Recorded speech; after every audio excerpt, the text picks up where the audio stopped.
Hi, நான் ஒரு முக்கியமான விஷயம் பேசலாமா? நம்மள நிறைய பேர் புலம்பிக்கிட்டே இருக்கும். எப்போ பார்த்தாலும் புலம்பிகிட்ருக்கோம். லைஃப்பில் எது நடந்தாலும் புலம்பிகிட்ருக்கோம்.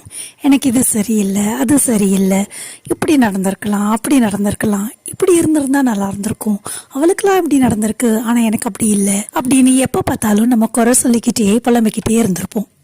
அது ஏன், நானுமே அப்படித்தான் ஒரு காலத்தில் எப்போ பார்த்தாலும் புலம்பிக்கிட்டே இருந்தேன். இப்படி எப்போ பார்த்தாலும் குறை சொல்லிக்கிட்டே இருந்தேன்னா, இந்த குறை சொல்கிறதெல்லாம் ஒரு பக்கமாக ஓரமாக ஒதுக்கி வச்சுட்டு இது ஏன் நமக்கு நடக்குது அப்படின்னு கொஞ்சம் யோசிச்சு பார்க்கலாமா?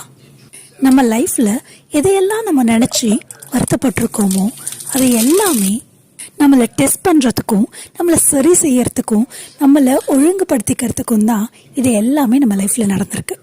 கொஞ்சம் பிரச்சனை எல்லாத்தையும் எடுத்து ஓரமாக ஒதுக்கி வச்சுட்டு யோசிச்சு நின்று பார்த்தீங்கன்னா தெரியும், நம்ம முன்னாடி எப்படி இருந்தோம், இப்போது நம்மக்கிட்ட என்னெல்லாம் மாற்றம் நடந்திருக்கு, என்னெல்லாம் சேஞ்சஸ் நடந்திருக்கு, என்னெல்லாம் நம்மளையே நம்ம இம்ப்ரூவைஸ் பண்ணியிருக்கோம் அப்படின்றது நமக்கே புரிய வரும். என்ன, சில பேருக்கு சட்டுன்னு புரிய வச்சிடும், சில பேருக்கு ரொம்ப டைம் எடுக்கும். நம்ம பேஷன்ஸ் லெவலை ரொம்ப டெஸ்ட் பண்ணி சோதித்து பார்க்கும். இதுக்கு நடுவில் நம்ம ஃப்ரெண்ட்ஸ், ரிலேஷன்ஸ் கிட்டலாம் நம்ம நிறைய விஷயத்த, பர்சனலாக இருக்கிற விஷயத்த கூட நிறைய புலம்பி தள்ளியிருப்போம். ஆனால் நம்ம அப்படி யார்கிட்டையுமே நம்மளோட இஷ்யூஸையோ ப்ராப்ளமையோ சொல்லாமல் இருக்கிறதே ரொம்ப நல்லது. நம்ம ஒரு விஷயத்த ரொம்ப நம்பி, ரொம்ப பர்சனலாக, முக்கியமாக ரிலேஷன்ஷிப் இஷ்யூஸை கூட ரொம்ப நம்பி அவங்கக்கிட்ட சொன்னோம் அப்படின்னா அது நமக்கே ஒரு விதத்தில் பேக்ஃபயர் ஆகிடும். அப்படி உங்களுக்கு மனசில் இருக்க விஷயத்த யார்கிட்டயாச்சும் சொல்லணும் அப்படின்னு தோணுச்சுன்னா, ஜஸ்ட் கடவுள் முன்னாடி போய் உட்காந்துக்கிட்டு, இல்லை கடவுளை நினச்சிக்கிட்டு, உங்கள் மனசில் இருக்கிற எல்லா விஷயத்தையும் கடவுள்கிட்ட சொல்லி வார்த்தை இறக்கி வச்சுடுங்க.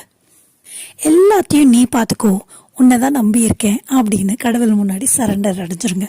அது நமக்கு ஒரு சென்ஸ் ஆஃப் ரிலீஃபையும் ஒரு ஹோப்பையும் கொடுக்கும். நமக்கு லைஃப்பில் என்னெல்லாம் நடந்திருக்கோ அது எல்லாமே டிஸ்டைன்டு தான், எல்லாமே நமக்கு நடக்க வேண்டியது தான், எல்லாமே நமக்கு நடந்திருக்கிறது தான். Accept your self, accept the situation, be responsible.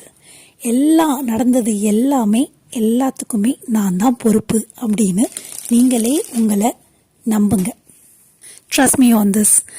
Life will give you a different perception. We will start seeing changes in our life. Life கண்டிப்பாக மாறும். Just my 2 cents.